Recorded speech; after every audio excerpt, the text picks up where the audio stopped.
Hi అండి, నమస్తే, welcome to our channel. So ఈరోజైతే మనము ఛందస్సులోని పద్యాలు ఉన్నాయి కదా, ఆ పద్యాలకు మరొక పేర్లు కూడా ఉన్నాయి, అవేంటో తెలుసుకుందాం.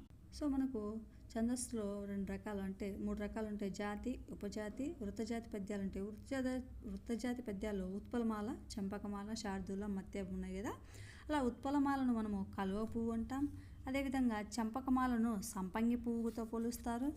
అదేవిధంగా వచ్చేసి మనకు శార్దూలం అంటే పెద్ద పులి అని, అదేవిధంగా మత్తేపం అంటే మదపటేనుగు అని కూడా పిలవడం జరుగుతుంది. కాబట్టి మనము ప్రతిదీ కూడా మనం చాలా ఇంపార్టెంట్గా భావించి నేర్చుకోవాలన్నమాట. ఎందుకంటే మనకు లాస్ట్ టైము టెట్ ఎగ్జామ్లో, ప్రీవియస్ ఎగ్జామ్లో మనల్ని మదపటేనుగు అని ఏ ఛందస్సులోని పద్యాన్ని పిలవడం జరుగుతుందని ప్రశ్న కూడా అడగడం జరిగింది. కాబట్టి చిన్న చిన్నవి కూడా బాగా గుర్తుపెట్టుకోవడం జరగాలన్నమాట.